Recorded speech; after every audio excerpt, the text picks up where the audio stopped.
Buckle up, sports fanatics. This is the Sports Chasers Podcast, your HQ for in-depth sports talk. Join host Kevin L. Warren and crew as they dissect the hottest stories, ignite debates, and bring you closer to the action. From locker room whispers to expert takes, we cover it all. It's game time, so strap in and grab a drink. The Sports Chasers Podcast starts right.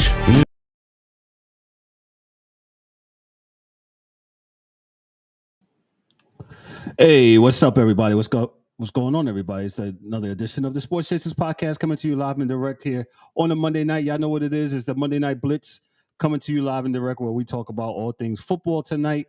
We got college football. We got the bowl games going on. And, hey, do you care about the bowl games? Do you care about the bowl games? We'll get into that. There's been some, a little controversy, but we'll talk about that.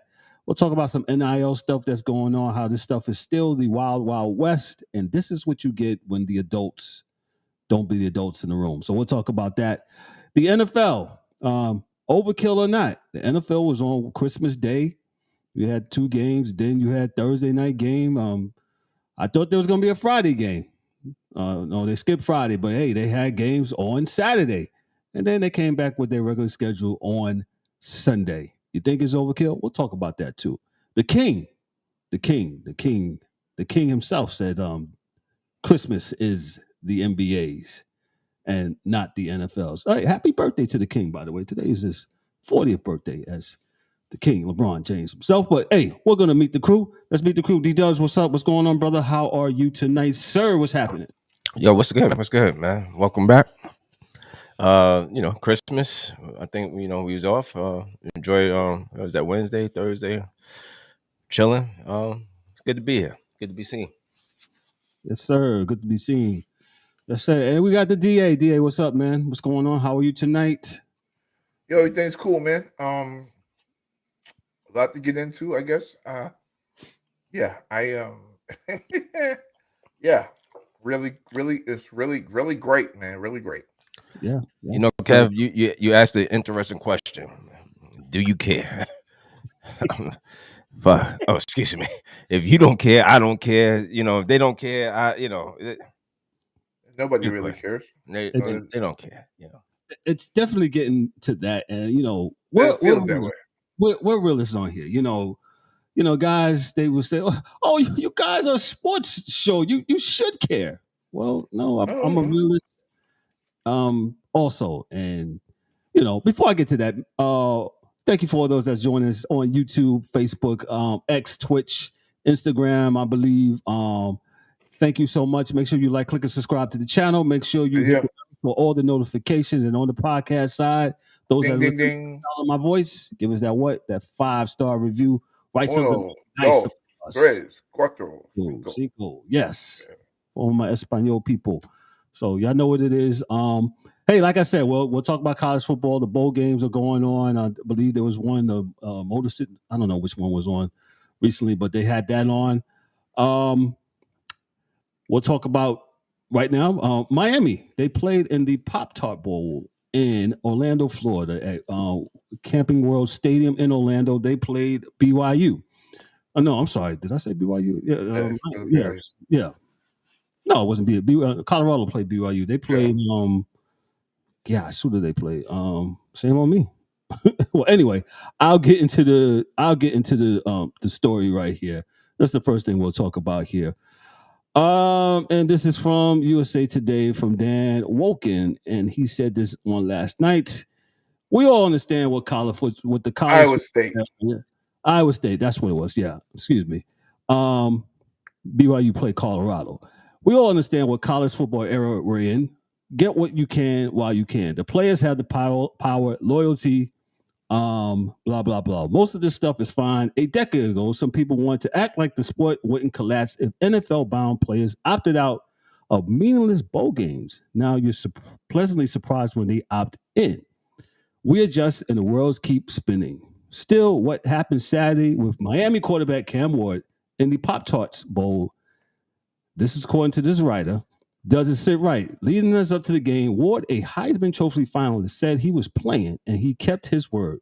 But what he didn't say is he's only playing for the first half, just long enough to throw 3 touchdown passes, giving him 158 for his career and an NCAA Division I record that Case Keenum held since 2011. And then Ward shut it down while Miami teammates battled on, losing 42-41 to Iowa State. Is it the world's worst sin? No, of course not, he says. Ward has a right to play or not play.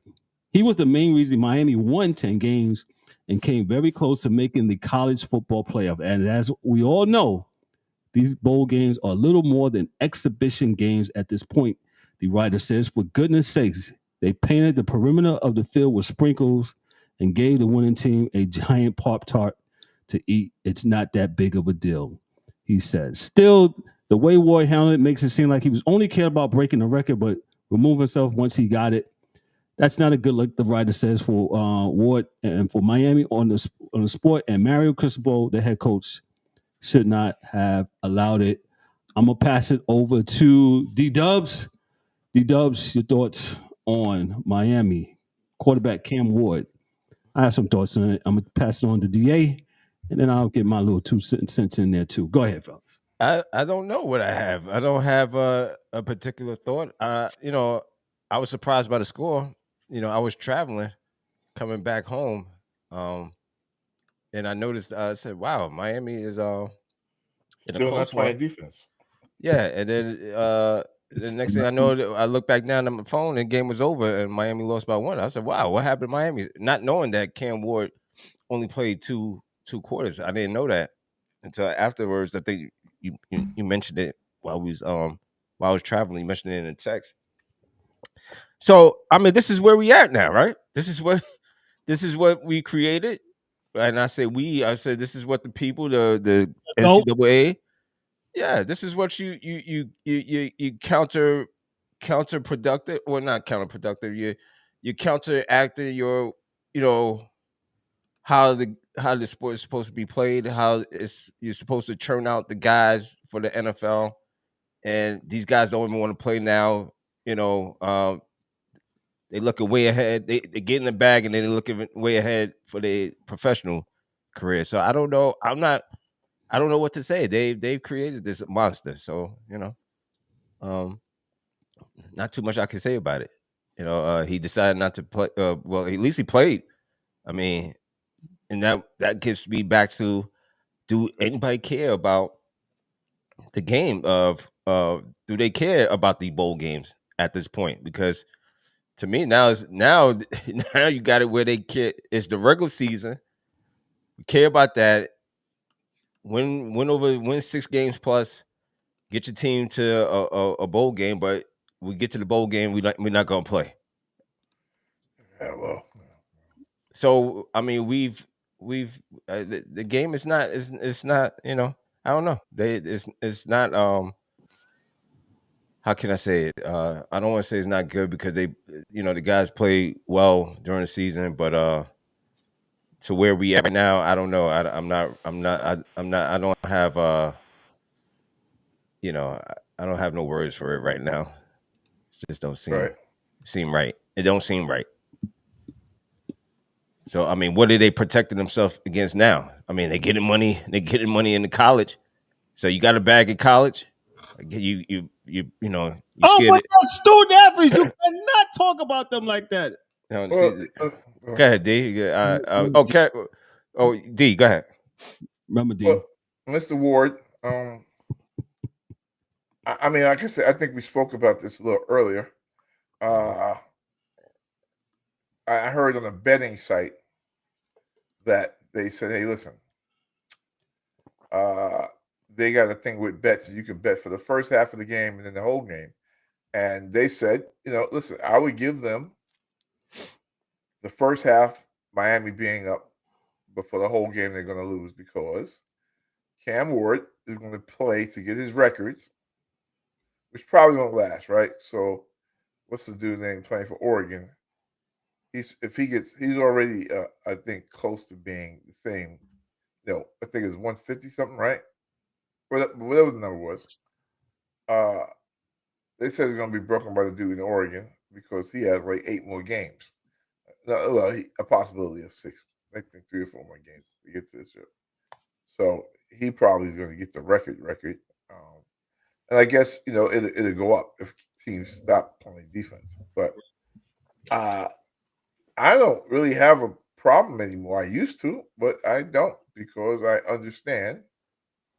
And I saw that the first year where this really started happening, Christian McCaffrey, what's the dude from LSU? Leonard Fournette, the cat from Michigan, the DB from Jersey, I forget his name.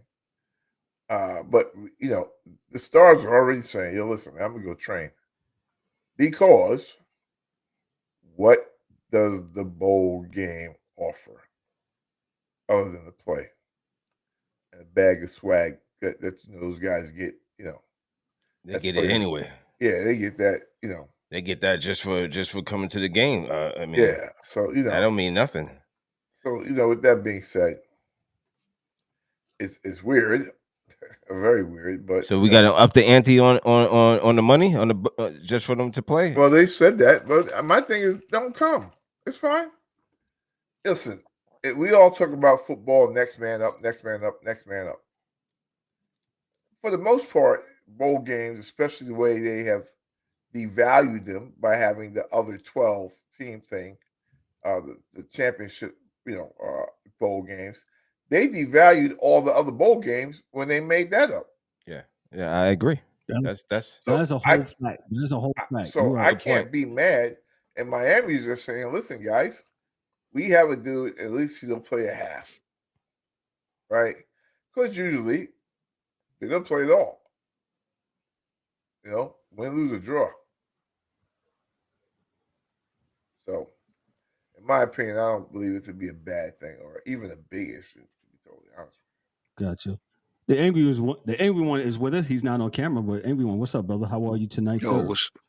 what's going on, fellas, man? How y'all doing tonight, man? Good. What's good, man? So. Your thoughts? Hey, yo, man. Yo, man, what did we talk about the last time we was up here? Yo, man, at least he played half. I can't be mad at that. I mean, at least he showed up for a half. Yeah. I guess it's better than not playing, right? It's better than not quitting on the whole team and all this other stuff, man. Yo, man, I agree with DA. These bowl games are highly devalued. We've talked about this extensively on camera and off camera. You went from the Fiesta Bowl to the mint chocolate bowl. Like, what are we doing, B? Like, what are we doing? What are we doing? Pop-Tart Bowl. What I'm saying? Yeah. I mean, he played for a half, but yet the Miami defense still has not played all year. So what are we talking about? So that would be a whole fact, E. I really don't have a problem with it. I understand why some do, but I really don't have a problem with it, man. I really don't. I don't understand why anybody has a problem with it, because again, y'all did this to yourselves. Y'all created this, and this is where we at. So I mean, if I guess I'm talking about the fans, though. I will say that's from fine. the fans' perspective, I'm not talking about the NCAA. I don't give a flying flip about the NCAA and their feelings and all them sports writers that always take the NCAA side on things. I don't care about their feelings on it at all. I'm talking about the fans that has been pumping their fists, telling our good friend, our good brother, our host and moderator, that the U is back. Well, I guess y'all not back if your quarterback only plays a half. But again, I don't have a problem with it. But go ahead, D. I'm sorry. Go ahead. No, I got the fans, but again, these guys they've done this to the game. So again, if these guys that's going into the NFL, I would say, don't stop there. Don't do the combine either. Tell them, listen, hey, whatever you got on tape for me in college up until the bowl, that's what you're gonna go off of. I'm not doing no combine. Yeah, listen, I don't disagree with that anyway. I don't. I think the combine is some of the most. Watch yourself, DA. Yeah. I'm trying to get the most slave you A little know, softer, but that's activity that you could a that little you can softer, get man. A into. little softer. Go ahead. You know, you got your dudes walking out there in their drawers. You know, how much can you lift? They make you run 40 yards. None of these things really matter Well, because you should draft a guy based on the film that you saw. based off the Listen, film you saw, dudes in I college get it. Yeah. got to stay there 3 years at minimum. So you got 3 years of film on this kid. And you make your decision based on that. Hold that point, D. I guess the bigger question, Kevin, I think I'm trying to get at is that, you know, the devaluing of the bowl games. Yes. I mean these kids are not these are not kids no more. I mean, they're kids in a sense, but in a way they are. They saying this stuff doesn't mean nothing. We got you gonna have to develop something that means something for me to come out here to give it my all. Or Right? wait, Yeah. and I'm going to kind of tie this into this next thing. Or you're going to have to do something contractually, and they're going to have to fix the NIL thing, and they're going to have to absolutely fix this portal thing, which the angry one so eloquently put last week. You and him, hey, the last when the 0-0, when the national championship game is over, that's when the the transfer portal should start. Yes, that's where it should start. Not in the midst of you got the last game of the season and then bowl games and guys. How are we doing that? And I had the nerve to say I was giving the NCAA the benefit of the doubt, man. Never. They're making this Never up as they go, which is incredibly stupid.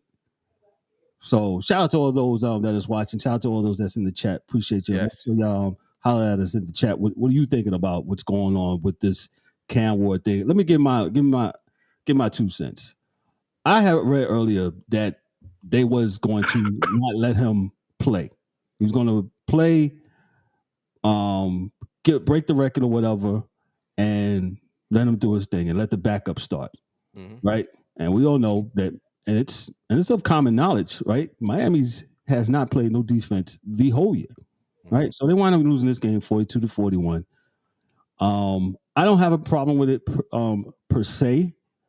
But we must come to some kind of agreement as far as contractions, because everybody's getting money, so they say, right? My next thing that I'm going to read, which kind of ties it, and then I'll go into another game. We'll talk about that. How now you don't want to get got either. You know, if a kid's being promised, like how we read about the UNLV quarterback that redshirted and said, "Hey, y'all promised me whatever amount of money." Oh, y'all reneging? Yeah. Guess what? I'm redshirting right now. Yeah, well, yes, and he's not wrong for that. Absolutely not. But you know, like you said, Kevin, right? With this whole NIL, it's a business decision. I think the NIL is first supposed. I thought was supposed to be done by a collective and not the coaches. I didn't think the coaches were supposed to be involved in that at all. But I guess so, right? So that's those are a whole other mental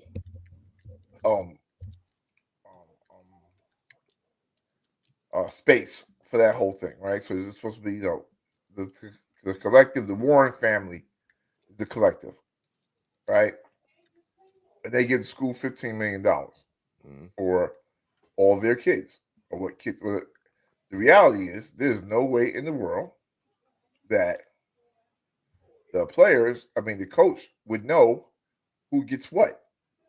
Because he should be coaching and giving maybe advice to this player is better than that player, whatever, so he can get some more money. But the problem is, I think everybody on the team has to get paid.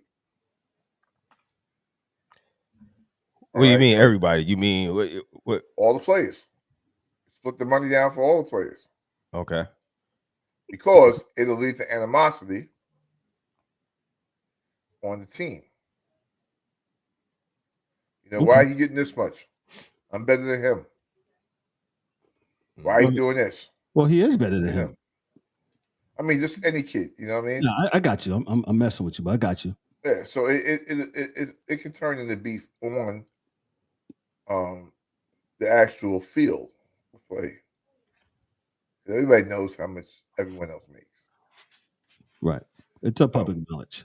Let me ask the panel this, and I'll start off with the angry one. How do we fix the devaluation of the game? You know, we're all a bunch of fixers on here. We fix stuff. How do we fix it? Can it be fixed?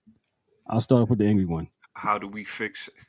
Repeat that question one more time. How do we fix the other bowl games, which are not part of the playoff, the 12 team, which is soon to be 14 playoff game? How do we fix that? You probably should have started with somebody else, man. I really don't know. Maybe make them the conference title game. Maybe I don't know. I mean, it's been devalued for so long. I don't even see how you would pull it out the dirt. I mean, unless somebody else has an enlightened suggestion, I really don't see one. I mean, for me, I can only speak for me. I'm not outside of the 4 main bowl games that we get every year that mean something. All these other little bowl games, I mean, I don't see it. I honestly don't see it. I agree with E. It's been a very long time. You know, I remember a few years ago we were on the phone together laughing about some bowl game in Hawaii 2 teams went to, and there was nobody in the stands. There still is. We was like, "What the heck is this?" So, still is. Yeah, what are we watching here, right? So the thing that trips me out, still trips me out regarding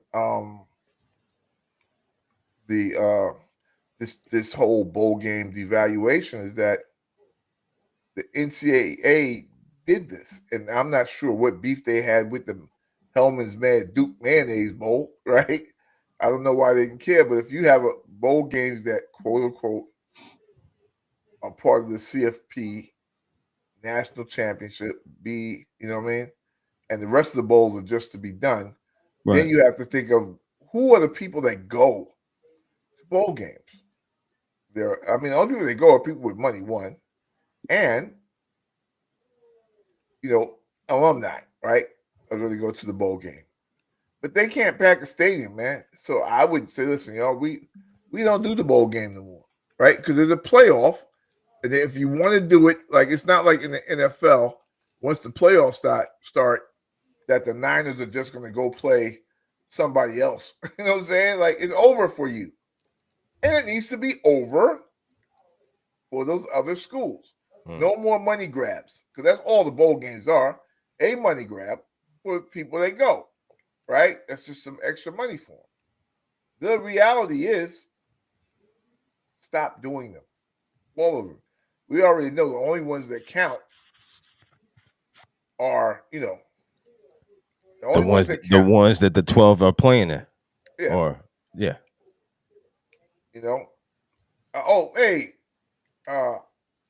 Mama Warren, thank you so much. I'm working hard. You'd be really proud of me. Just so you know. Love you and thank you. Listen, but why have them at all at this point in time? Right? Because you already said they don't mean nothing. The ones that mean something are the ones that, and I got no problem with that. Because you know why? We're just not in the business of giving away trophies. Because that's what that is. Yeah. Those other bowl games are just, participation trophies. If you're not good enough to make the playoffs, man, go the heck home, kids. Go do what you're going to do.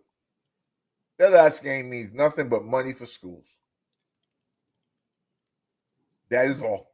That's a fact. So, get rid of them. I agree with D, man. That's that's about it. You gotta let them go. Let them go. Let them go. It's like another love. TKO. Let them go. Let them go. Go ahead, D. Go ahead. You gotta let them go. Go ahead. Let them go. Let them go. Looks like another love. TKO. I take grass. I'll take the singing over the swearing, D. That's all right, D. Go ahead. I love it, man. I love it, man. That's what we gotta do. We gotta get rid of them. What's the need?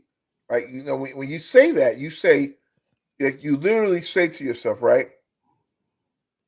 When you're playing a football game, which is really tough, you can get hurt, you can do a bunch of things. This is why guys don't play. Because they got a bag in front. The guys that have a bag, quote unquote, in front of them, kids that are going to get drafted, whatever. Yeah, I don't know. I would not risk my drafting or anything at that point in time. I really wouldn't. So.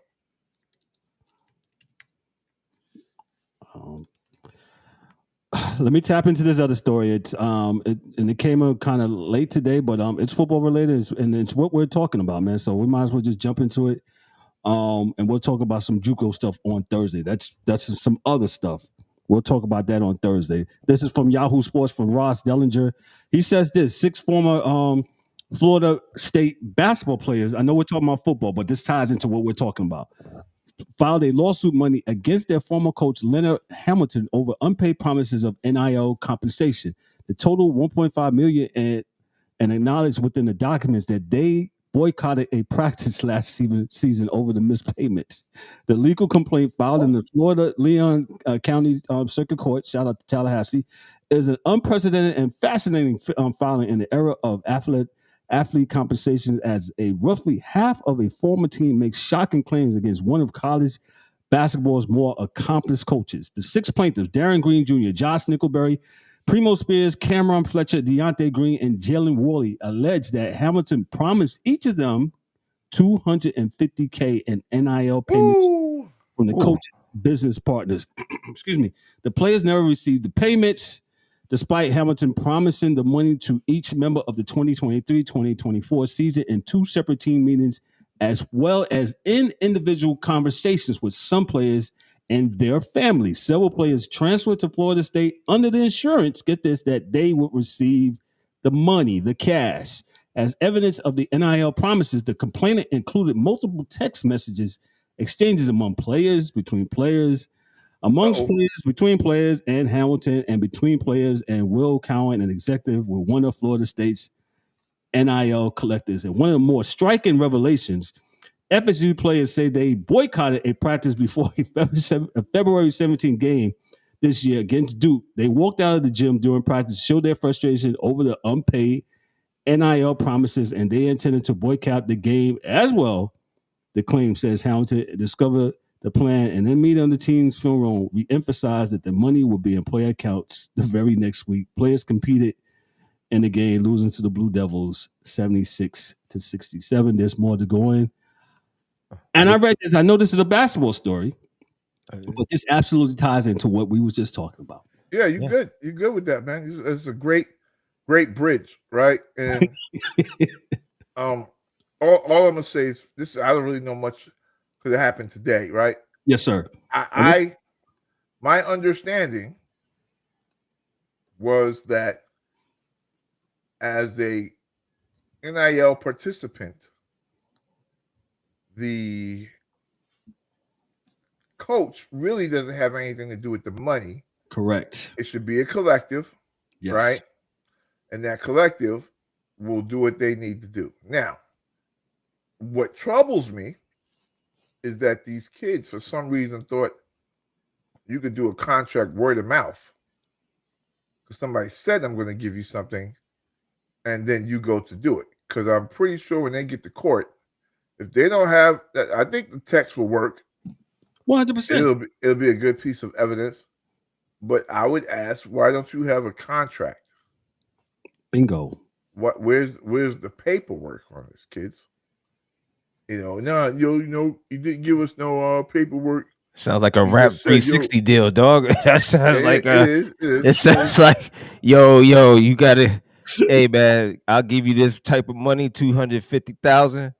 Yo, but you gotta go make this record. We get this record. No, you gotta put out 8 albums. You gotta put out, you gotta put out 17 albums before you can. And if I don't recoup my money, you're gonna be signed to me forever. Boy, I tell you, man, you young kids, man, I'm telling you. Always and forever. Yo, what I say, There's examples. With you. There's examples. There are examples. There are examples. And Seems it like doesn't. a dream to me. It doesn't. That Yo, man, all you got came Google at your true. fingertips. I All you don't gotta have do a is song just for look it fingertips. up, man. Look it up, man. Mom, don't encourage DA. She said keep singing. Keep singing. Yeah. No. Yeah.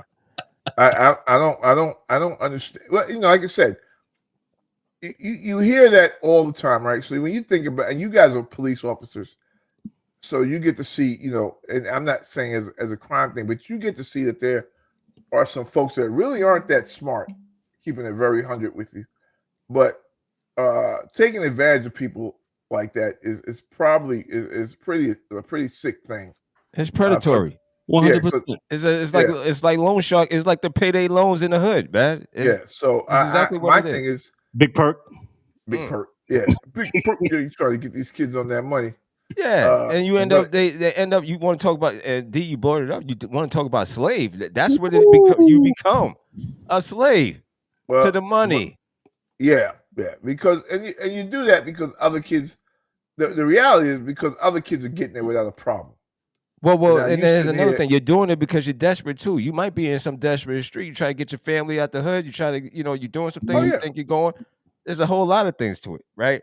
But the bigger problem is Florida State really looks bad on this. Florida State yes, 1,000%. That's why I think the kids left to go, wherever they were going to go after that to start getting at least some sort of a paycheck. Yeah. Because last year Leonard tried to play him. So, because my thing, 6 dudes, that's a lot of people. Yeah, that's a lot of people. But Kev, since this came out today, and like I said, I'm just pulling up the story. I got to do a deeper dive because I don't know how that's gonna play out. We'll dive back into it on Thursday night because we'll talk about the JUCO thing because the JUCO thing is a big thing. If y'all don't know, the junior college, yeah, and how that's going to affect college, and not only college but high school sports as well. Yeah. And go ahead, DA. Go ahead. Yeah, we'll talk about it because Deion Sanders said it months ago, and he was right. He was right. He was 100% right. The freshman thing, it seems like it's kind of over for freshmen. Because if in football, at least, why would you sign a freshman when you can get a kid from Toledo? Like we watched the game with Toledo and who was that? They played Dan's team, right? They played Pittsburgh, and that was a big game for Toledo because you have kids that are now from Toledo that got their name out there that can go play in another bigger school, right? Which makes sense because why would you take a freshman and he's got a big upside and he's good and so forth and so on, but he doesn't know anything about the college world, how to work out like a college athlete, how to get the plays right, how to do that, how to do this, do that. It's a learning curve. That freshman is not going to play. Now, as a freshman, if you do make it, you're expected to play right away in college because there's money on the line. Nobody's waiting for you to get good. You have to come in good. So they take Kevin Warren that played at Toledo. He was already a safety. He knows everything he needs to do. He's big. He's strong. He's at Toledo for 2 years rocking. And now it's easier for him to go to Colorado and play, to go to Alabama and play, rather than try to nurture a freshman through. And they're cutting the roster size. So there's not as many spaces to be on the team. It's going down to 105. Hey, DA. Yes, sir. Just real quick. I want to go back to this story, Kev, because does the coach have that type of, I know what you said that he can't, I believe you said he can't promise them. Yeah, he can't promise money. He can't give money. So what is the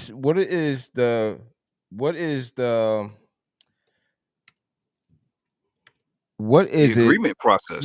What is the process, and how is it in recruiting?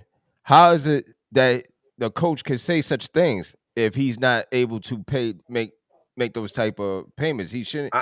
You understand what I'm saying? Like he shouldn't be promising. You No, should not be. That's the right. issue.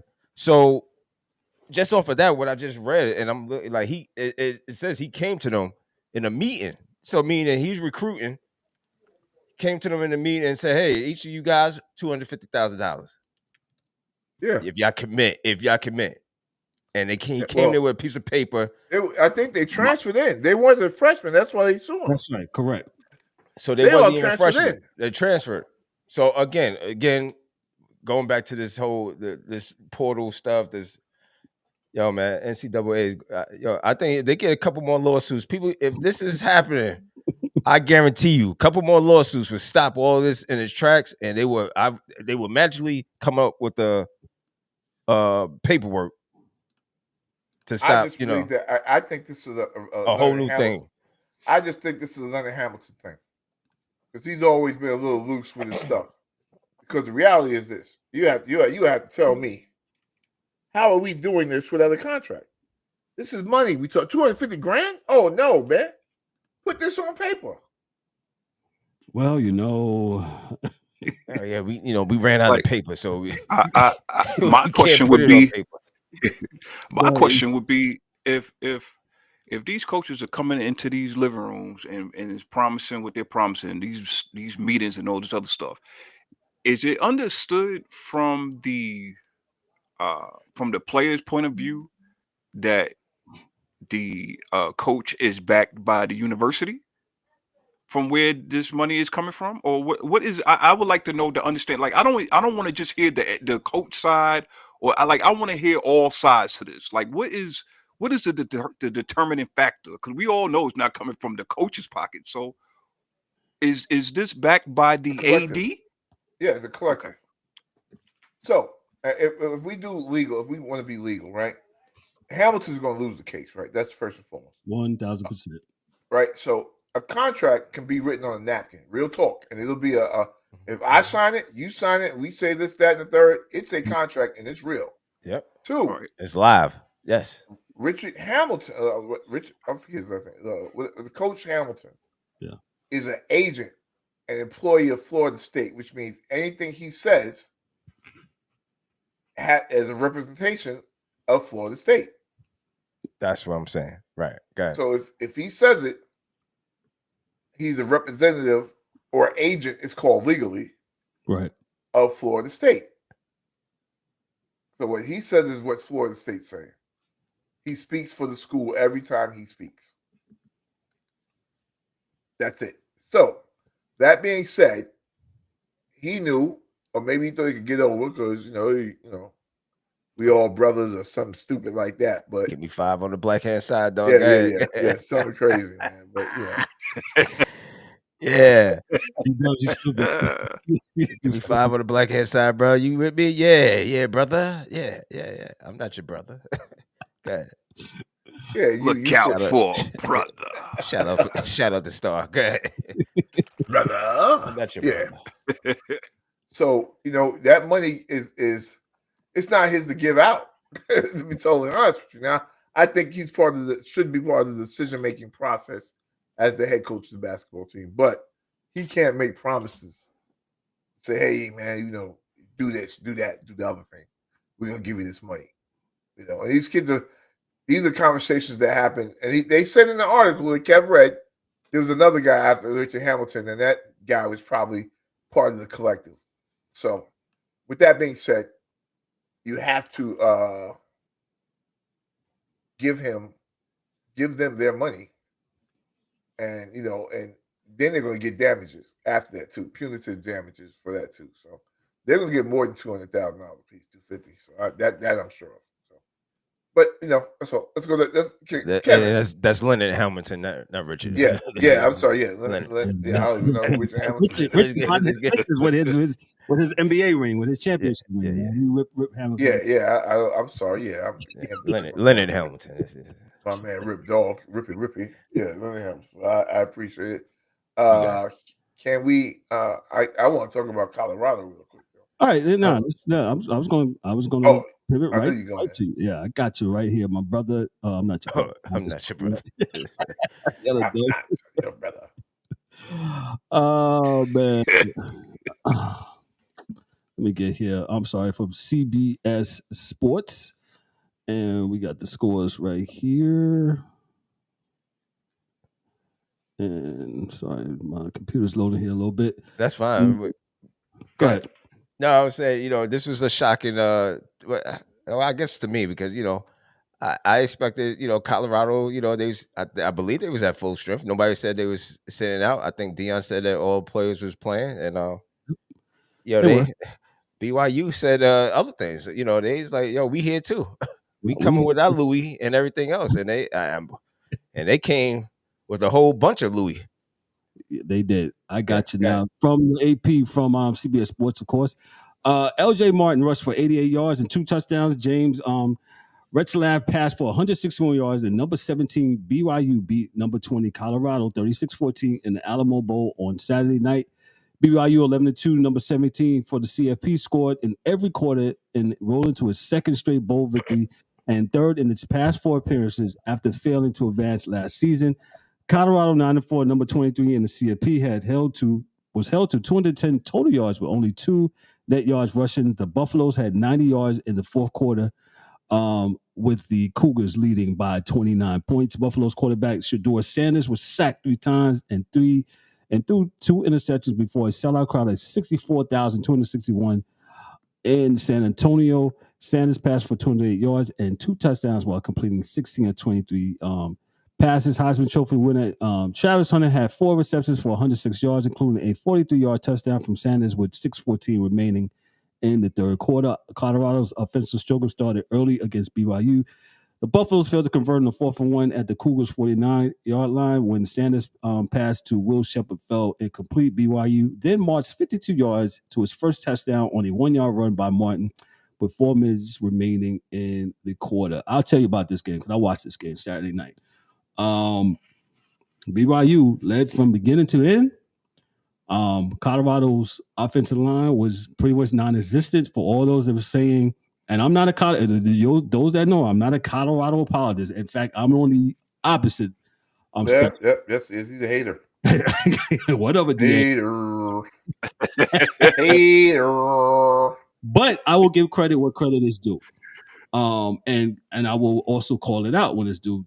Their offensive line again was non-existent.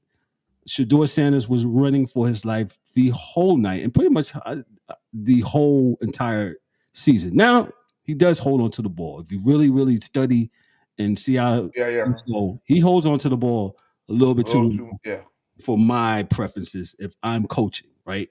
So he's got to let that ball go and sometimes eat some of those, throw it out, throw it away, or whatever you need to do. But, hey, shout out to them. Shout out to Colorado. I think they had a good season. Now the real process starts again where, Shedeur and Travis Hunter is leaving. What is Coach Prime going to do now as far as recruiting and getting some more people? You see he got the quarterback in there. I'll give it to DA and I'll give it to the other. DA, go ahead, sir. Okay, so it wasn't much of a surprise to me because, as you stated, BYU was 17 and Colorado was 23, which means BYU is better than Colorado. It also didn't surprise me because I know that they don't have a good offensive line. Maybe don't have one at all. Correct. I don't know how, but what I do know is that he's going to recruit his buttocks off to get some offensive linemen in there. He's going to shake the trees and see what he can get.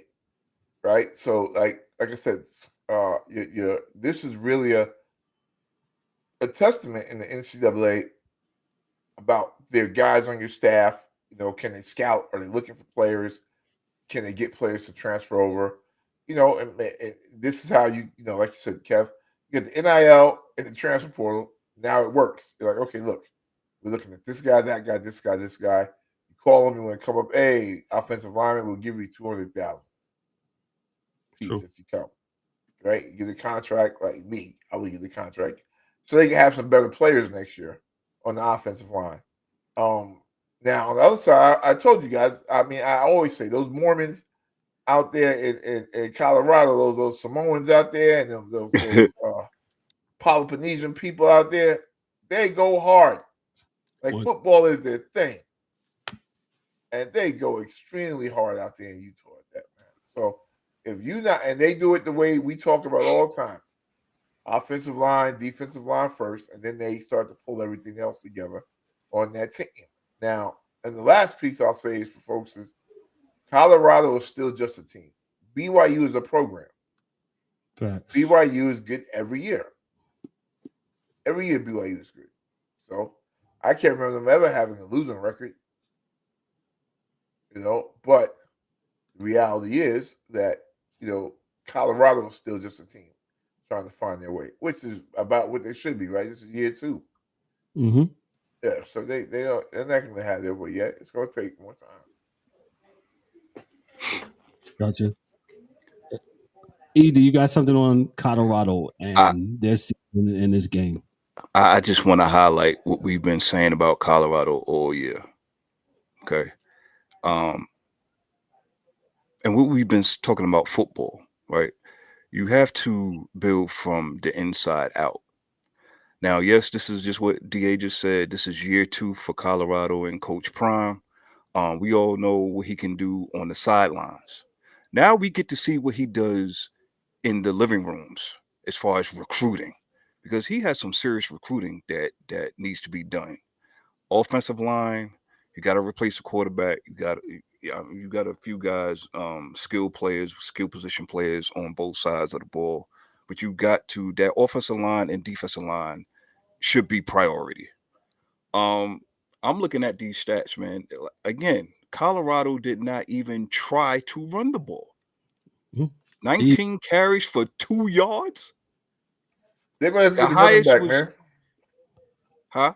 They're going to have to get the running back that can run without the offensive line. Good enough to at least get some yards with the offensive line being bad. Makai Welch, 5'9", 205. Shout out to him. Ran the ball 5 times for 25 yards. He was the highest rusher for them. Again, anybody that knows and watches football knows that to take pressure off of your quarterback, you have to have a what? A running game. What do you have to have in order to have a running game? People would just say running back. Okay, yeah, that's half the answer. The other part is the offensive line. Yeah. And to be honest, yes, Shador does hold on to the ball long, but there's times where look at the routes that these receivers are running. Yeah. Depending on the defense depending on what they're playing on defense, if you're playing zone, you have to wait. If it's a crossing route, you have to wait for the receiver to get into a zone. And by that time, Shador is doing other things, running for his life and all the sorts. Exactly. That's if they're running a crossing or a slant pattern. I know I'm getting a little too technical for the fans here, but when you're running across the field 5-10 yards and cutting across the field, those are crossing routes, those are slants, things of that nature. But the Colorado receivers are not running those type of routes. Most of them is 15 yards deep. So, yeah, he kind of has to hold on to the ball if there's double coverage. But shout out to BYU. Everything Colorado. Shout out. Both teams had sensational years. BYU is already built, like DA said. They are a program, and they showed it. So that's all I got. Gotcha. D-Dubs, thoughts on Coach Prime in Colorado in this season? Yeah, piggyback off of BYU had a good season. Won the bowl game. No more you could say. Colorado, Deion Sanders, that whole they was this is what, year 2. Yep. He did as much I gave him grief too, but he turned the program around. I mean, this is a team that only won with, I think there was 1-11 at one point before he took over, if I'm not mistaken. Yeah. So 2 years. I mean, this program has turned it around. It's all the way up. So credit to Coach Prime and and taking them players to the next step, next level. And these guys are leaving, so they have to rebuild. And then they said they got the number 1, number 2 recruit in the country as far as a quarterback. Yep. If I'm not mistaken. So hey, now the real work is it starts. Saying that now again, is he going to stay? Because it's always is he going to stay? Is he going to go? He ain't going you know, it seems like he's committed as of right now. He said his kickstand is down. Yeah. We all know that kickstand can go up. So I mean, For the right price. For the Everybody's right got a price. Right. That kickstand will go up if it's right, if it makes sense. So hey, I take them. I don't. What these people say, I just take it with a grain of salt, man. Because tomorrow he could be gone tomorrow. So I mean, it is what it is. Facts. But you got to give him credit. What credit is due, man. He had a good season. Good season. Kids played. But going back to the game, like he said in the DA, the running game, you got to develop some type of right running back or have somebody offensive line. You still got a lot of holes to holes. HOLES, because this AI would get it all jacked up and talk about I said hose or something. But they gotta get it fixed, man. They get it fixed, it would be good, man. They'll be good. They get that stuff taken care of, they'll be good. But and one thing I'm sorry. One thing I will say is like, believe me, Eric James Angry. Deion's not gonna sit on no couches. He's not doing that. Every lineman that he brings in is going to be someone that played before at another college for 2 years. Because you need experience on the line. I don't care how good a kid is. Yeah. A freshman offensive lineman is meat. He's a meal for any defensive lineman. Because, you're a freshman. You're not strong enough. You're not this, you're not that. But let's say you go get a 2 catch from Toledo. Like, you look at those games, like those teams, the MAC conference. What team had the best running record there? Who ran the most there? What school was the best rushing school? And you go to the school and say, okay, let me look at your film. All right, take a running back, this one and that one. Call them up. Say, you guys want to transfer? Your NIL would be this much money over here as opposed to you getting over there. And you move.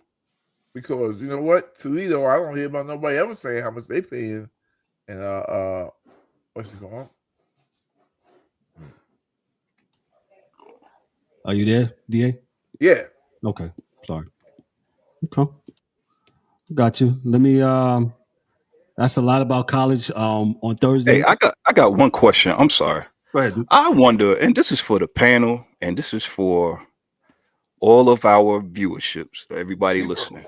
If you are a solid college football fan, right? And your team just went to a bowl game with 7 wins, do you really care? No, like if me, I wouldn't know. Yeah, I wouldn't go to the Pinstripe Bowl in the Bronx to see my team play. Yeah, you got to be kidding. Okay, the only people that really care, and I'm going to tell you is the alumni, the people that spend the dollars in that, right? That's the only people that care. Regular people, they don't. Even if you casual fan or just a fan of the team, you're 7 and whatever. That's what are you excited about? That's just you just barely made it. That's just like that. You pass it a test. You barely, you made, but it means nothing, man. It absolutely means nothing. So there you go. That's why, again, like, I mean, if you're not double-digit win team or better, even, let's just say 9 wins. If you haven't won like 9 games plus, I don't know what the excitement is about. Well, listen, you said it, brother. We said this, man. Why? Tell them, guys. Why would you care about any bowl game if it's not the bowl games to win the FBS? To win the championship, right. Correct. Right. That's where I was going with that question. You just playing to wrap it up. You playing to be playing, man. No one cares about that foolishness, bro. Oh, so we answered Kev's question and opening Kev. Does anybody care? See we went there? Full circle. We're full circle, guys. Look at that. Got to be alumni. If you're not alumni, why would you go? Oh, I want to see the Bronx. So go. You You want to see the Bronx, man? Please Go ahead. But my could thing think is of that other places to go. yeah, you playing a game, right? Right. The objective, if the objective is Shout out to the to Pinstripe win Bowl. the championship, and your team is just in the regular bowl, like I said earlier, we need to just scrap those bowls. Oh, but the kids doesn't have nothing to play for. Hey, listen, They played all season, and they were not good enough to play in the postseason. Did he just do a Joe Biden and whisper in the mic? Yo, hey, you crazy dog. Y'all are crazy tonight, man. Woo, go ahead, E, and then we're gonna move on. I was just gonna say, man, in the Military Bowl, we had East Carolina 8-5. Shout out to NC State 6-7. Shout out to my main man Omar Rogers, who plays on East Carolina. Shout out to my main man. Shout out to Omar. Go ahead. But my thing is, NC State was 6-7. Yeah. Now these two teams, both in North Carolina,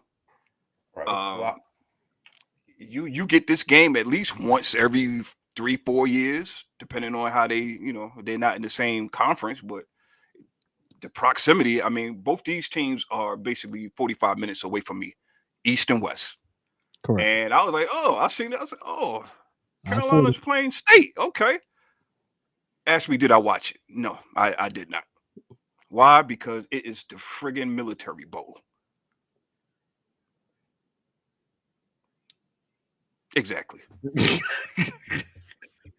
Not for a championship. I ain't got nothing for you. Yeah, right. Not for no championship, anything like that. Not to advance. It's the Military Bowl.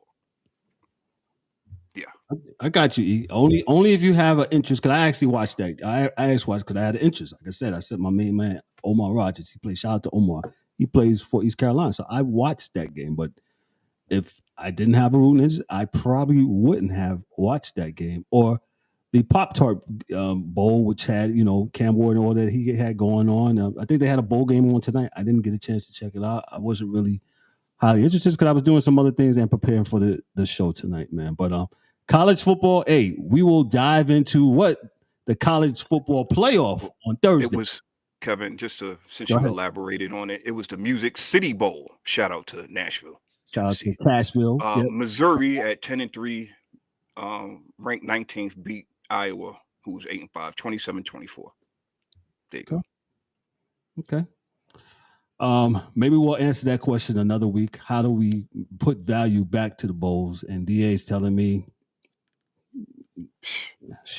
wrap it up, cuz. Get rid of them. That's the most value. The most value is cut them games. And they did it to themselves. So I'm not. Cut it. Yeah, cut it. Cut it. You don't need them. Like when we all do what we do at work, all our jobs. At the end of the day, you say, "What are you doing this for?" And then you put down a list as to what you're doing this for. And end run of this whole thing is money. No, dude, the budget comes out and they pass you that paper and say, "Hey, you gotta make some you gotta get us down to this." Right. I just had this conversation. It passed a piece of paper. So you gotta get this. You gotta get us down to this. Well, there's no. How do I get shot down to that? Well, it sounds like you gotta cut some bodies. That's what it sounds like. I need to get. Oh well, I need to get $84,000 salary away. I gotta get this person that's making $90,000 a year. Cut that. You know what I'm saying? That's what it comes down to. But hey. I don't. That's the weird thing. I don't believe at all that these bowl games make any money. Oh yeah, I think I agree with you. I don't, because the stands just show. If you look in those stands, ain't nobody there. Ain't nobody there. Kev, can I ask you? The Myrtle Beach Bowl. I just happened to peruse the other day. The who? The Myrtle Beach Bowl, right? Who? Right?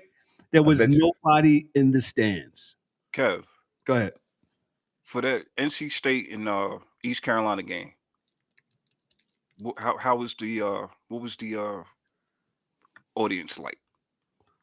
Was it to capacity? Do you remember? Sparse. Sparse. Sparse. That goes down with perusing, like DA said, perusing then sparse. Okay. Well, would it help if they put them in the same region? Like you're not going to send two teams from the southeast to the northwest. That wouldn't make sense. Would that help? Going to help make the playoffs. That'll help. Oh, yeah, that too. Well, yeah. People will watch you play. Like I said, man, if you're going to do this, let's do this right. Right? So it's not like when the playoffs start in the NFL, the Niners are just going to go play the Cardinals for no reason. No, dog, you lost. You weren't good enough to get in the playoffs this year.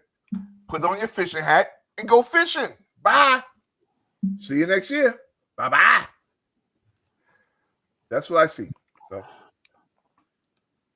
I don't know why we doing it. Yeah, man, gotta go.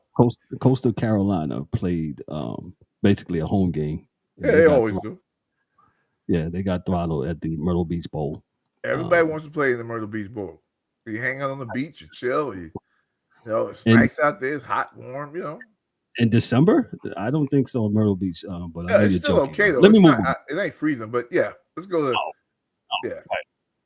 I got you. Let's move on to the NFL. But before I move to the NFL, quick thing I want to read because this guy's a legend in his own right. From CBS Sports, from Austin Nicholson. CBS sportscaster and 3-time Emmy winner Greg Gumbel has passed away. He was 78 years old. Gumbel, a college basketball fixture of the host as the host of the college basketball on CBS, lent his voice to myriad iconic moments across a variety of sports.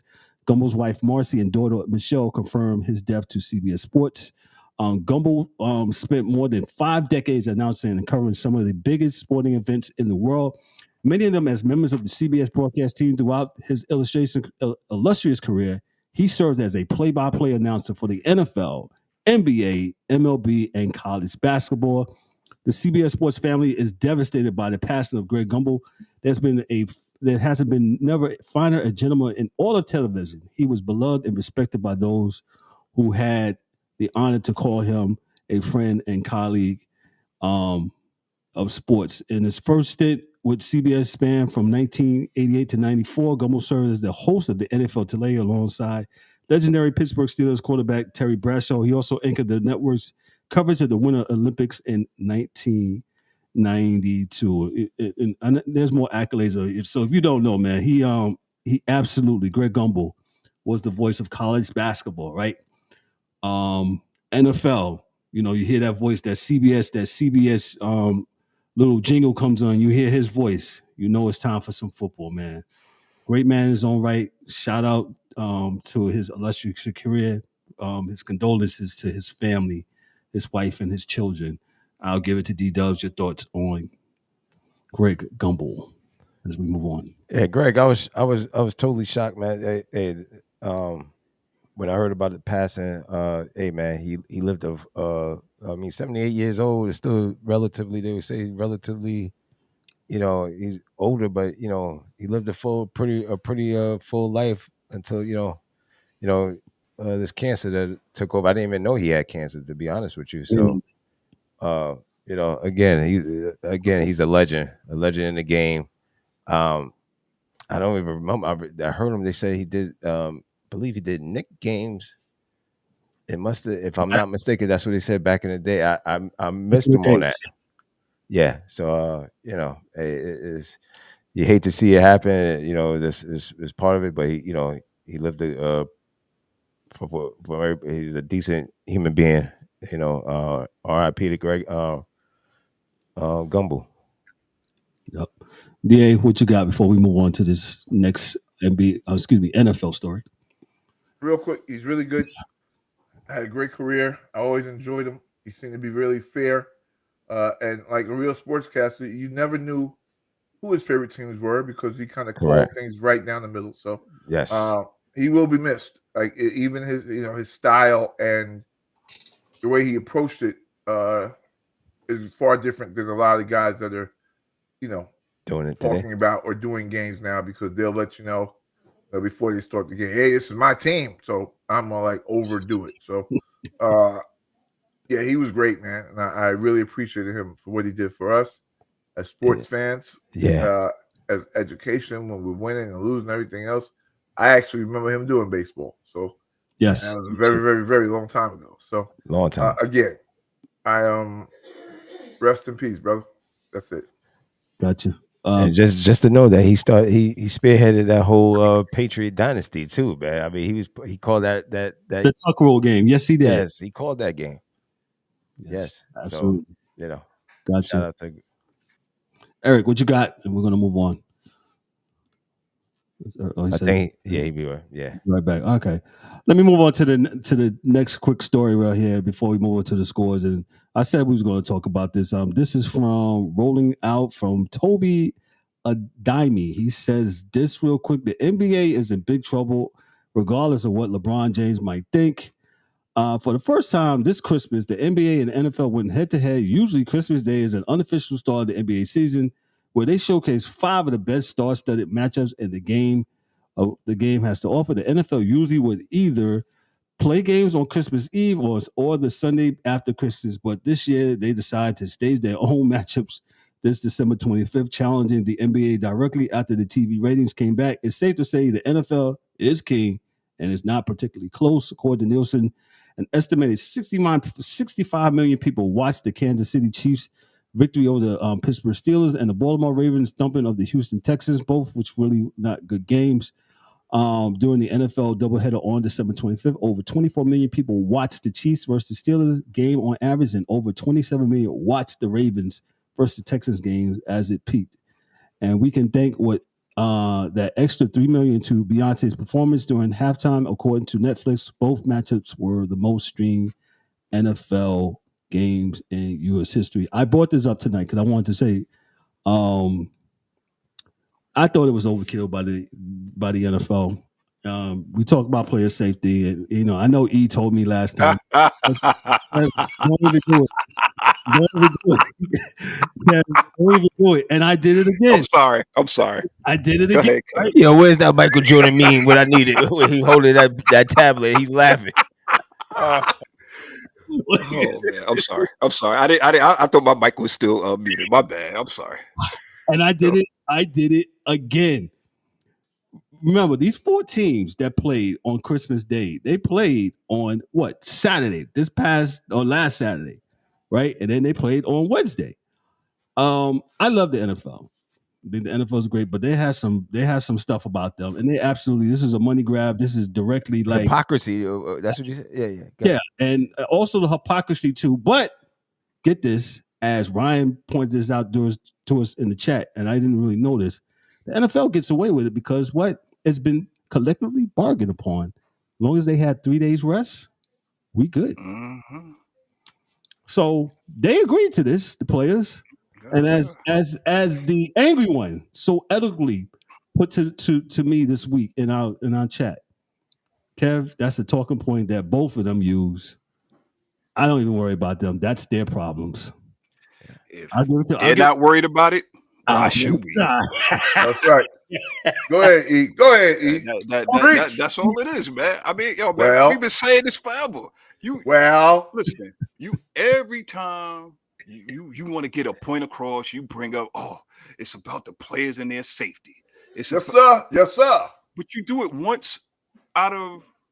if you do it one day out of the week, that's your selling point. Okay, what happened to the rest of the week? It's only good on Sundays? We don't care about Mondays through Saturday, right? Okay. All right. Look, I told y'all a long time ago, that integrity of the shield is the wackest phrase they have ever coined. Because there's no integrity. Yes, sir. There's none whatsoever. Like Kev said, this is a complete money grab. I mean, I thought it would be at least 2 decent games because you got four of the top teams in arguably in the AFC, and it only looked like only 2 teams showed up. And I didn't even realize they had a game on the following. They had a game Friday? No, it was Thursday. Thursday. Okay. Gonna have one on Friday too. I was like, gee whiz. Listen. Basically, they had 3 games on a Thursday on Amazon Prime, and they all sucked. So I listen. I don't want to hear nothing. Like I said, you talk about player safety. All right, You talk about the defenseless, the defensive receiver. Oh, he didn't see the guy come. You got to protect the player. Okay, so nobody talks about when that offensive lineman is throwing all 300 plus pounds of him trying to push a pile. Nobody talks about that. But anyway, I just use that as one, man. Like I said, man, I don't want to hear nothing no more about player safety. I don't want to hear nothing about CTE, BTE, ETE. I don't want to hear nothing about none of it no more. I don't want to hear that. I don't want to hear none of it. Go ahead, I don't want to hear none of that. I'm done. It's a BET. Yeah, I don't want to see it. I don't want to watch it. I don't even watch it. But he's 100% correct, right? Listen, I mean, what are we talking about? And they use it. They use it to play one against the other. When there's the collective bargaining comes up, the players start talking about, I can't play too many, and then the NFL, well, we're going to try to make this game safer, and we'll add 8 more games. It will, right. Right. It's like, what? Please. Okay, all right, man. You know what, dog? Listen, fans. If y'all don't know when y'all getting played, I don't know what else to tell y'all, man. Like y'all, and then that's when y'all get emotional, and y'all start siding with either whichever side, and y'all being played. The whole thing, the whole system is playing. ELAYED. Mm-hmm. Go ahead, E. What you had? Oh no, I was just saying. I was just agreeing with what D-Dub said. 1,000%, man. Yeah. They playing both sides of the fence, and these people out here dying on one side of the fence. Either way. So or the hill, yeah. And just one little pivot point, and I probably should wait for this, but I'm going to say it. LeBron James said, the NFL, this is our day. Well, King, y'all kind of contribute to some of this stuff of making the NFL kind of making and choosing to your day. But that's a whole nother story. We don't have our NBA guy to kind of back up those claims. But only if if we had got that type of game from these two teams, if you get that every day or every time these guys compete. That's the problem. That was actually a freaking excellent game, right? Between those two. That game was good. It was a really good game. Between Golden honestly, State and all 4 of them games were good that day. Yeah. Yes. But all 5 of them, excuse me. But like you said, D-Dubs and the Angry One, we don't get that every day. And hence the problem with 1, 2, 3, 4 of us on this panel, I'll speak for. That is why we have a problem with the NBA. I'm going to move on, and we'll save that for Thursday night because I'd like to dive a little bit more into it. But let me get into the next story. Speaking about emotional, and I'm just going to talk about real quick. I want to address Giant fans, New York Giant fans. I'm a Giant fan. Boy. I'm going to address Giant fans real quick. I had to come back for that one. Go ahead. Yeah, come back, D-Dubs. I'm going to address Giant fans real quick. If you really think that 53 guys and coaches and the rest of the team are going to throw a game, there is something fundamentally wrong with you. Okay? They're not athletes, man. They ain't playing nothing. There's something wrong with you. Yeah, me and D-Dubs, we joke. We like, yo, Giants lose the game. But 53 guys are going to go out there and play. And the Giants won yesterday. And I see all over X and all social media, they're getting that call, Banks, Bob Popper. How could you think this was a good win? Shut up, please. So, yeah, the Giants are in 4th place, right, for the sweepstakes for the top draft pick. That is not the only way they can actually trade up. They can do some other things. But you know what, Giant fans? Get mad at the Colts. The Colts were vying for a playoff spot. Get mad with them. Shout out to Pat McAfee because he absolutely he just scorched earth them the other day talking about their bad play because of whatever he had going on with them. Get mad with the Indianapolis Colts. They should have beat the Giants. They were a better team. And you know what? Again, the Colts this whole year, they was on and off. And you know what? They don't deserve to make the playoffs because they didn't do what? They didn't beat the Giants 2-12, 2-13 team. So Giants fans, I'm not talking about the realistic fans. Not me. I'm talking about you guys, who's thinking that, Guys. 53 guys are going to go out there and just purposely just lay down and not win and not knowing that they're not going to be there next year. You're crazy. You're crazy. And knowing that the tape is on you, right? So Facts. they'll hold that against you. Y'all do know this, right? Now, no, they should have went out there and lost. Why did they do that? Oh my God! Yo, bro. Listen. Like, and I had to come back for this one because I'm a proponent of keep losing. Now, if you so happen to win, I mean, you got a job to do. You out there doing your job. I mean, I'm not going to get mad at that. However, I am one of them that said, yo, y'all waited to today's. Y'all decided 16 weeks wasn't enough. Drew Lock turned it to Tom Brady. Drew Lock. All right, yeah. But yeah, the coach, y'all trash too, man. I mean, but it's like it is what it is, man. Like I said, man. After we can say that about the Giants, but after I seen what I seen, I don't know. I don't know if Shador is the answer. I don't know if Cam Ward is the answer. We don't know this. You know what I'm saying? We just see a bunch of guys playing. Also, Sam Darnold is going to be a what? And Sam Darnold, yes, he's playing going to be a free agent, and Sam Darnold is playing lights out. I mean, this is you don't know what she's going to get in these drafts, man. You can only speculate. You hope that you get something good, but the Giants still got to do their job all the way around, which is scout, which they haven't been doing in quite some time. But you still got to scout and find the players. Now, Giants fans, you could be Jet fans because with that performance yesterday, oh my God, was god awful. Sorry, Aaron Rodgers, please go kill yourself. Yo, listen, man. Go ahead. That's just playful. That's just terminology. Yes, I don't mean for the man, so I don't want nobody.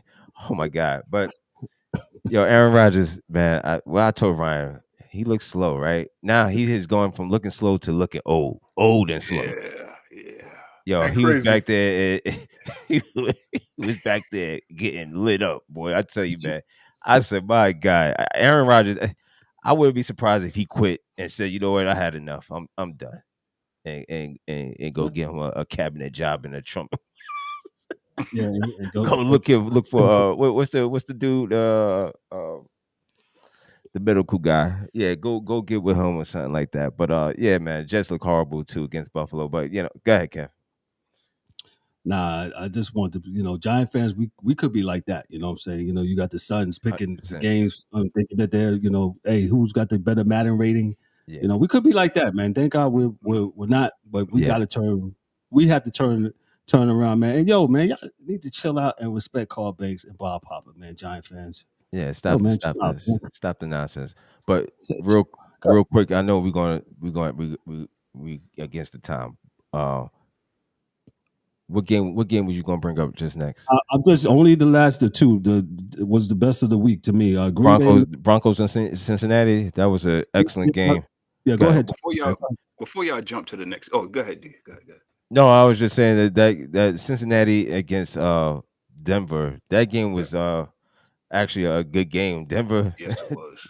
Denver. They went back and forth with Cincinnati. Cincinnati went back and forth, and the crazy thing is Denver could have tied the game and still got into the playoffs. But yes, homeboy missed a You only got one job. One job. And he missed the field goal. I was like, oh my God. Wow.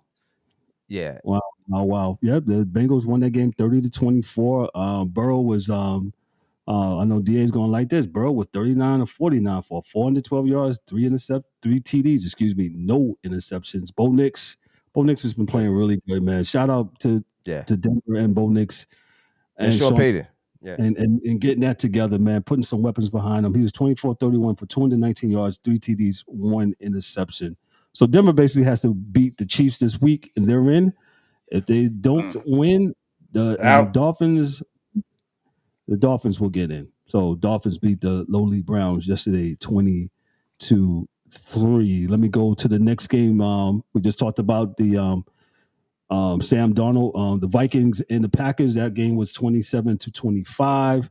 The Vikings were ready to start their post-game ritual in honor of the 9th consecutive victory before realizing Sam Darnold was still missing from the Rockets locker room because he was finishing his interview with the TV broadcasting crew. He was well worth the wait on some levels. Darnold added another exploit to his career-altering season, passing for a personal best. Get this, 377 yards and 3 touchdowns as the Vikings hung on to beat the Green Bay Packers 27-25 on Sunday and move tantalizing close to the NFL's top seed. As I say that, the the Lions just scored. It's 14-12 against the Niners in Santa Clara. The Vikings 14-2 set up a final week showdown in Detroit next Sunday night for both the NFC North title and the first round bye, plus home field advantage throughout the playoffs. They fit the best record in the conference, finishing at 7-1 at US Bank Stadium, where their blitz fuel defense had well off the defeating crowd. E, what you got? Vikings and Packers. Good game.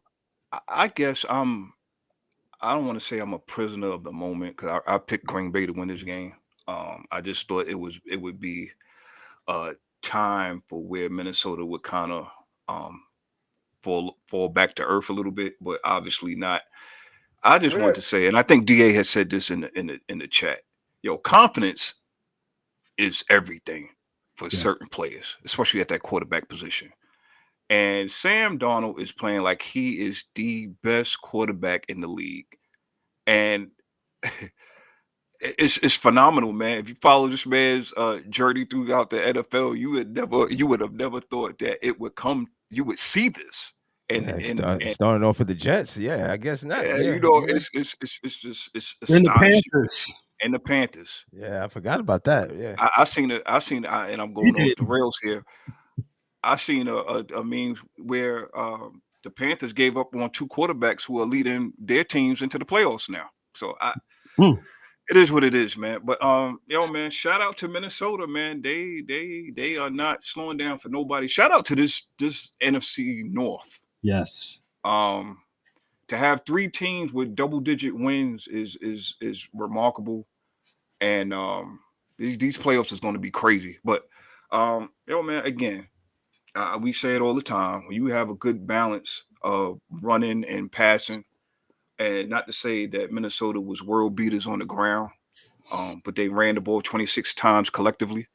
Man, you have to keep the defense honest, and when you have the guys on the outside with Justin Jefferson and them boys going out to get it, and you got Darnold throwing the ball exceptionally well, this is what you got, man. And shout out to the defense. Defense played well too. I mean,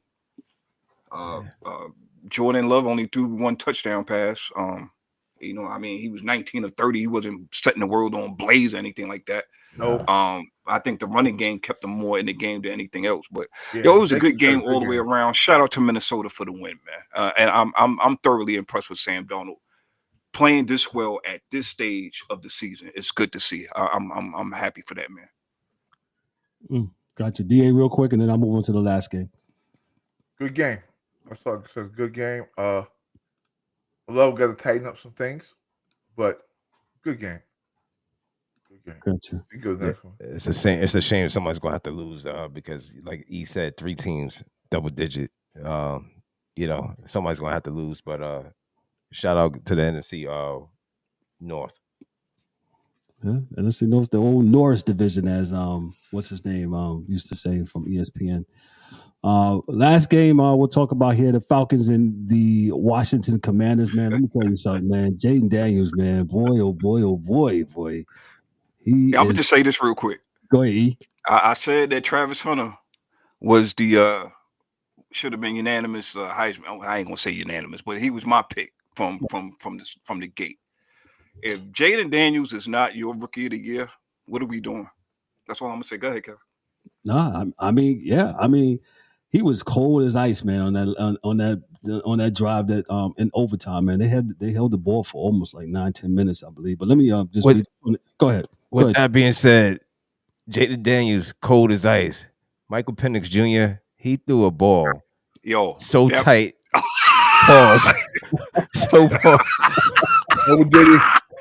It was so he threw a tight spiral so tight into the coverage, man, and it got it in there, man. Yo, bro. That touchdown? that touchdown. Penix Jr. is nothing to sneeze at neither, man. That Falcons, y'all might have something. Y'all just groom him and do what y'all need to do. He's gonna be all right, man. Raheem Morris, though, he's got to call a timeout. Yeah, that's coaching. Yes, we talk about that all the time. Coaching. He's got to call a timeout there. Yeah. But if you don't remember the play, y'all, right before the end of the regulation, man, there was a ball Penix threw on the sideline. I forgot who was it thrown to Bijan Rob. I don't know if it was Robinson or whatever, but he got it. The player stayed inside bounds, in bounds, and the clock was just ticking. It was like 30 seconds left. It almost ticked down. Could have actually got 3 plays out of it. They wind up getting, I think 3 or 2 plays out of it. I remember. I just know that a timeout should have been called. Like any person that's, he fell with clock match, in my opinion. DA, go ahead, because you yelled something out too, sir. Yeah, Raheem Morris is a good coach. He's a young guy. He's been in the league a long time. I think this is his second head coaching job. I think he was at Tampa Bay, I believe. Yes. Mm-hmm. Right. So what? You got to call a timeout. You got to have somebody in your staff call a timeout. Somebody. You got to, because they can. Somebody should, speaking to their mic and say, "Hey, coach, we need a timeout here." That's it, and he'll do it. Well, that's what he's supposed to do. Gotcha. D-Dub, did you have something else? Shout out to Washington. Washington, the Commanders, they clinched a playoff berth by getting that victory. So they're in the postseason for the first time. I want to say here, what does it say here? Wow, right? 20 years? It's been a long time. It's been a minute. Yeah. I don't have. I'm trying to think of the team that was good in between Mark Rippon and this, but I don't since Robert Griffin. I think that was the last time. Oh yeah, well, okay. Robert Griffin was the last time. That was it. When he got hurt. That year that he got, and ironically enough, Jaden Daniels is like looking at what they had with Robert Griffin. Uh-huh. It is almost I might give Robert a smidgen over him just a little bit, but because Robert Griffin Jr. that year it was scary to look at him as he was playing. I was like, man, as a Giant fan, I was like, oh my God, we're gonna have to deal with this in the NFC East for quite some time, and injuries had caught up to him, but it's not far off with this guy Jaden Daniels, man. A tremendous year for him. Shout outs to him. It was their first time back in the playoffs since 2000, and they have not won a playoff game since 2005 when they lost in the wild card run. And they, according to the Tech, the last 4 appearances over the last 19 seasons. So it's been a couple years, and they have not had a playoff win since 2005, man. So hey, the NFL, I like the 2 quarterbacks, like you said, Penix Jr. He throws some really good tight spirals, and Jaden Daniels, I'm with E. He should be absolutely the NFL rookie of the year for what he did today. And there was some criticism that he might be running the ball too much, kind of like Anthony Richardson in Indianapolis. But he's doing his thing. Hey, I'm not mad at it. If you can handle getting hit, and if you're a quarterback, you can handle the hits. I'm not mad at you if you could, but I don't want to hear no crying and complaining. Just play football, man. Just play. As long as you're not getting hurt repeatedly, and as long as you're not turning the ball over, that's the biggest thing with Anthony Richardson, man. Right. If he's not getting hurt, he's turning the ball over. So yeah, I need you to stay. You can't do both. You gotta pick one struggle. That's what they say. Pick one struggle. Yeah. I think his second year. Right? Yes, Richard. Yeah, well, he got hurt all last year, and he's got a little bit this year. So he's a rookie this year. He's still trying to figure it out. Up, right? Yeah, definitely. He got some stuff to clean up. That's all. Definitely. So that's all we got for tonight when it comes to the Monday Night Football Blitz. Yo, I want to give a special shout out here. Let me get my thing here right here. Yo, shout out to all of those that are watching live, man. Thank you. Shout out. This is for y'all. Appreciate y'all. Yeah. Thank y'all so much. Appreciate it. What's that? I'm gonna get that Heavy D song. Don't curse. So.